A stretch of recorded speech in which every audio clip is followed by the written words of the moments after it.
Alright, let's make some appointments. This is the home page of Appointment Manager.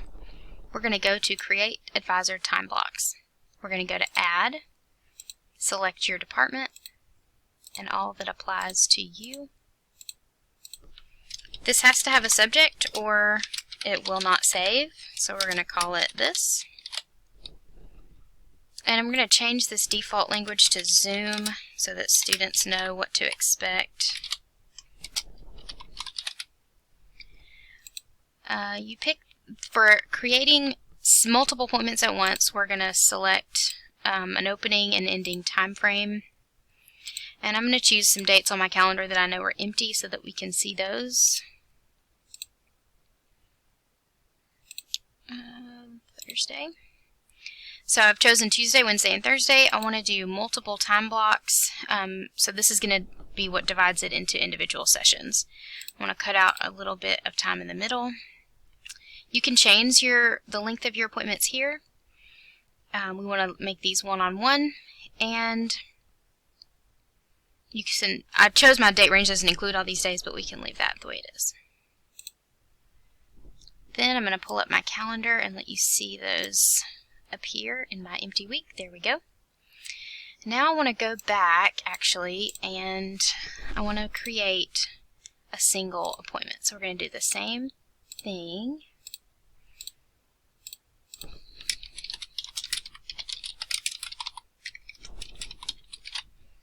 And, whoops, I'm going to create an individual appointment and show you what that looks like.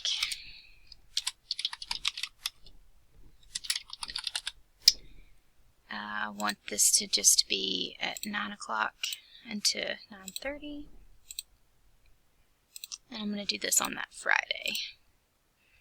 So there are a couple different ways you can do this. It doesn't matter if this is selected or not because we're just going to do one.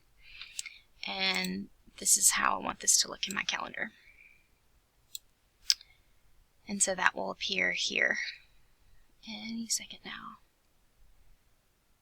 These green times are ones I've experimented with, and so this is why I have a free week to play with now. Okay, so I want to view this as the week. So you can see the difference in an individual appointment and a recurring appointment. It has this little circle here.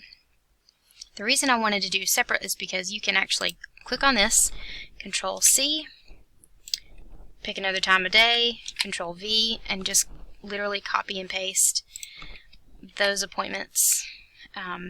And we'll look at what that looks like on the link as well. So this is how you make appointments in Appointment Manager and by copy and paste in your calendar.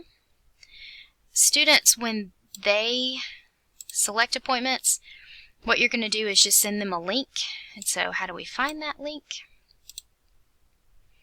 If you go to Advisor Portal and Advisor Profile and select yourself, you get to see your profile. This is where you upload a photo. Here is your URL. You can also change what your text message will say when it is sent to students. So we want to, I went ahead and edited mine about Zoom because I want them to reach out to me, but I want them to know that this is going to be by Zoom. So this is all the information about you. Any other details you would like to be there. You can change the amount of time students have in advance that they need to make an appointment with you. And that keeps you organized as well. So what you want to do is copy and paste this link here. And you can go to this website and make it a smaller link, or you can use, the exact same link here. That's what you need to send to students. So once you email this link to students, when they click on it, what they see is this page. And it's got all of your information and all your dates. So we just added all these appointments. They pick a day that works for them. They pick a time that works for them. It's going to have them log in with their portal account, which is really nice. They fill out some information, put their cell phone number here. They fill out their personal information, fill out this tiny questionnaire, and then they can submit that. And then they have an appointment, they get an email, you get an email. And that's how they create an appointment.